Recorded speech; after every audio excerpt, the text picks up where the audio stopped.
Hello, all participants and audience of ICAESS, International Conference on Applied Economics and Social Science 2021. I would like to present the journal with the title of Integrating Smart Decision Making Attributes to Improve the Selecting Subcontractor Strategy. This is the case study at PT McDermott Indonesia.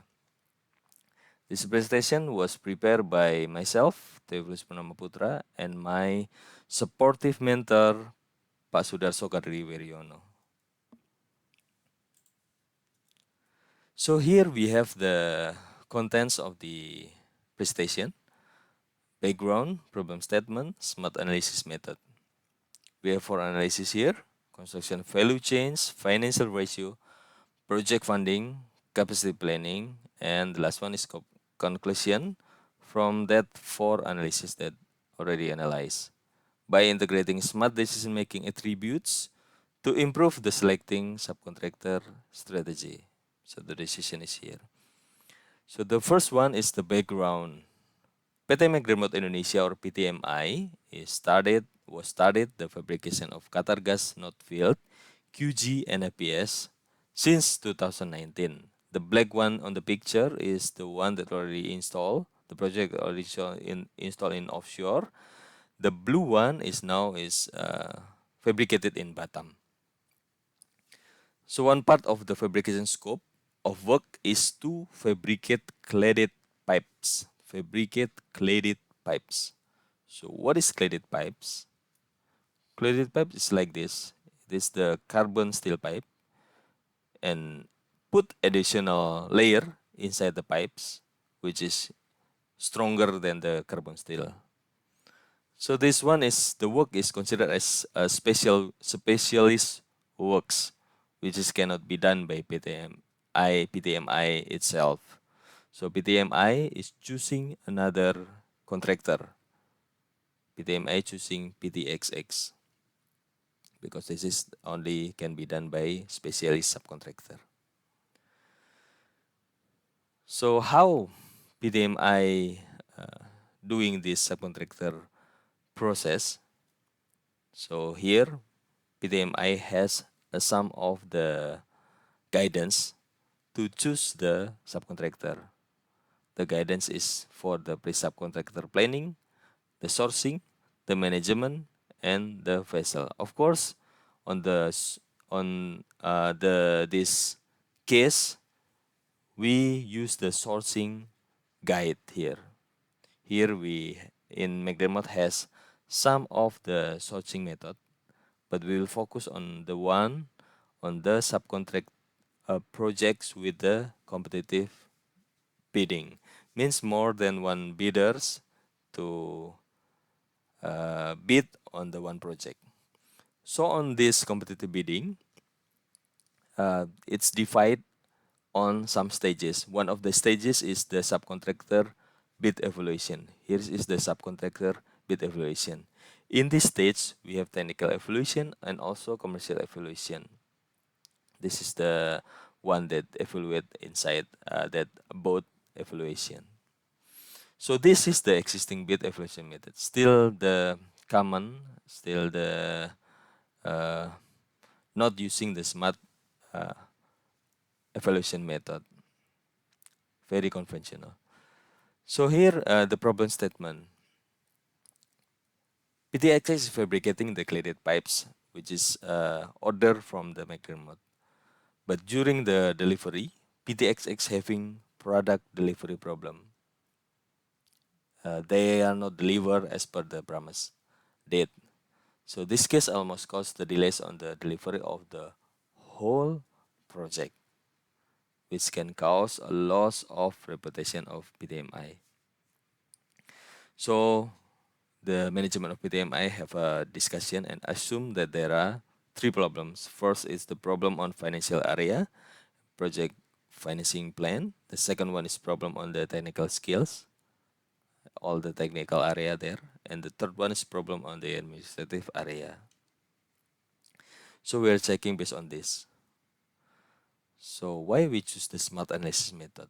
Because as we can see that during this support this decision making method, PTMI has some multiple objectives. So with this SMART method, the objective can be clearly defined by calculating the performance score of attribute multiplied with the weight of the attributes.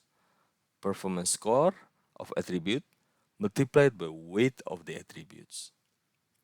So the attribute is here important on the SMART analysis on the SMART method.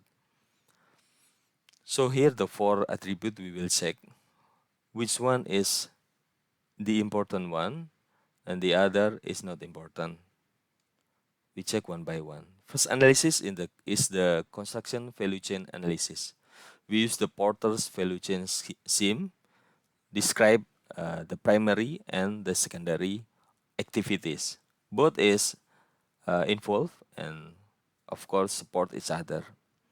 So we have the data, we calculate, we analyze, and we have the value chain analysis result. And here we found that several areas need to have improvement, but it's a minor improvement on the area of operation, human resources management, and technological development. How we call minor?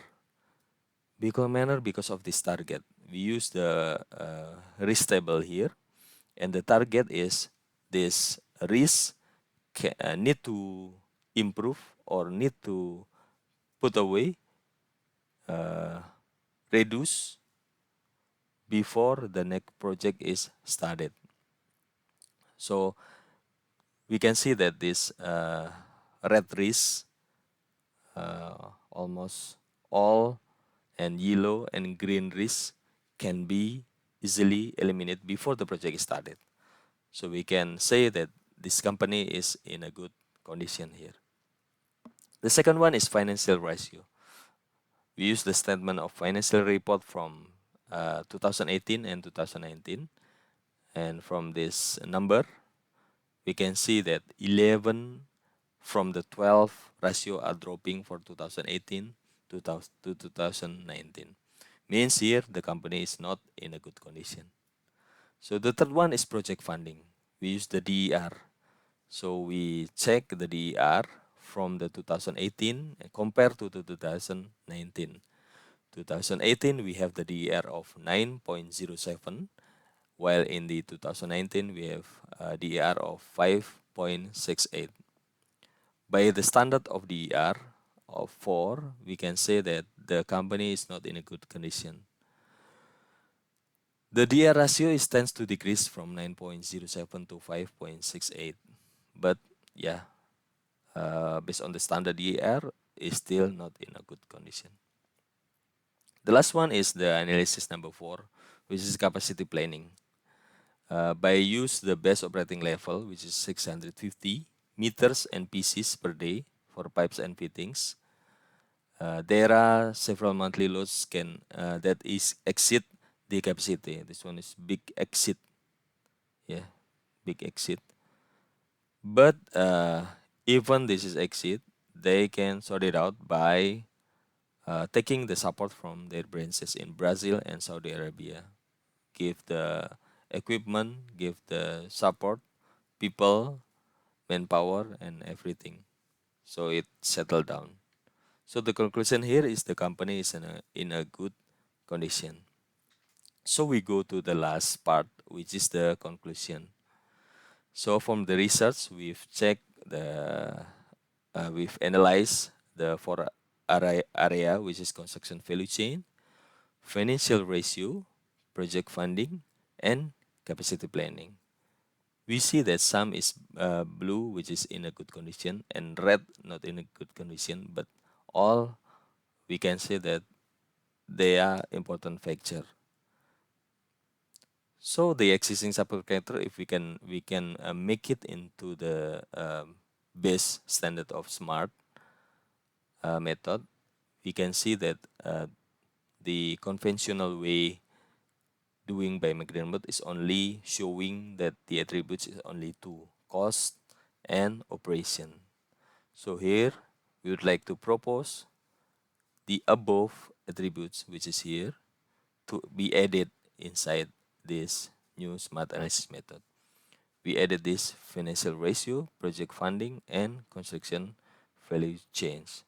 The capacity planning is already on the conventional method of McDermott.